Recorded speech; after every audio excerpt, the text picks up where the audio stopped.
Hello বন্ধুরা, আসসালামু আলাইকুম। ওয়াইটি স্টুডিওতে নতুন একটি আপডেট চলে এসেছে। এই আপডেটটি আপনারা অনেকেই পেয়েছেন। যারা এখন পর্যন্ত পাননি তারা জাস্ট যে কাজটি করতে হবে, আপনারা আপনাদের প্লে স্টোর থেকে আপনাদের ওয়াইটি স্টুডিও অ্যাপসটাকে আপডেট দেওয়ার মাত্রই আপনাদের ইন্টারফেসটা ঠিক এরকম পেয়ে যাবেন। তো বন্ধুরা, আজকের ভিডিওতে আমি এক্সপ্লেন করব এই আপডেটে নতুন কি যুক্ত করা হয়েছে। তো বন্ধুরা, এখানে আপনারা শুরুতেই অ্যাপসটি আপডেট দেওয়ার পর যখন এরকম একটি ইন্টারফেস পেয়ে যাবেন, জাস্ট শুরুতেই আপনাদের এরকম লোগোটি এভাবে চলে আসবে। তার নিচে আপনাদের চ্যানেল অ্যানালাইটিক্স অপশনটি পেয়ে যাবেন। জাস্ট যেখানে দুটি অপশন থাকবে আপনাদের জন্য, যেখানে রয়েছে ভিউজ আর ওয়াচ টাইম। তো এখানে জাস্ট এই অপশনটি আরও একটু ক্লিয়ার করে দেখার জন্য আপনারা জাস্ট এখানে যে কোনো একটির উপরে ক্লিক করে দেবেন।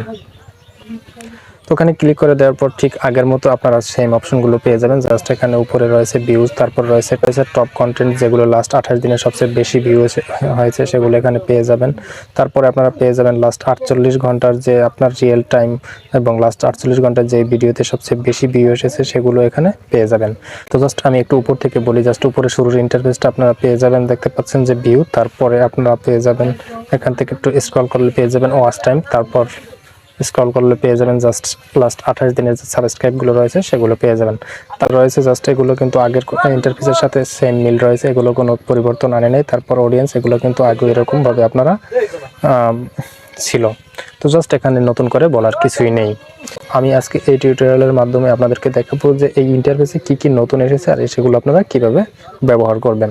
তো জাস্ট আপনারা দেখতে পারলেন যে আপনাদের অ্যানালাইটিক্সগুলো যে আপনারা আগের মতো আপনারা পেয়ে যাবেন। এখান থেকে লাস্ট 48 ঘন্টার অ্যানালাইটিক্স দেখার জন্য জাস্ট এখান থেকে মাঝখানে যে অ্যানালাইটিক্স অপশন রয়েছে জাস্ট এখানে ক্লিক করে আপনারা এগুলো কিন্তু দেখতে পারবেন। জাস্ট আমি একটু ড্যাশবোর্ডে আসি। তো আমি একটু ড্যাশবোর্ডে আপনাদেরকে এসে দেখাই।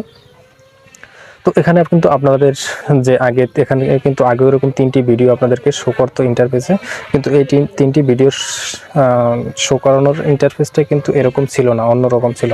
তো জাস্ট এখানে কিন্তু আপনাদেরকে আপনাদের লাস্ট ভিউ, তারপর লাইক, তারপর কমেন্টগুলো কিন্তু এভাবে আপনাদের দেখাবে। তারপর র্যাঙ্ক বাই 7 of 10 ভিডিওর র্যাঙ্ক দেখাবে। তারপর এখানে ভিউ, তারপর ইমপ্রেশন, ক্লিক রেট, সব কিছুই কিন্তু আগের মতো রয়েছে, শুধু দেখানোর সিস্টেমটাকে তারা চেঞ্জ করেছে। তারপর নিচের দুটো ভিডিওকে কিন্তু এভাবে রেখেছে তারা। তো এখান থেকে বিস্তারিত ডিটেলস দেখার জন্য এখান থেকে কিন্তু আপনাকে এখানে একটি অ্যারো চিহ্ন পেয়ে যাবেন, জাস্ট অ্যারো চিহ্নতে ক্লিক করে দিতে হবে। তো আপনারা যখন অ্যারো চিহ্নতে ক্লিক করে দেবেন জাস্ট এরকম করে ইন্টারফেসগুলো আপনারা পেয়ে যাবেন। তো প্রত্যেকটি এরকম পেয়ে যাবেন।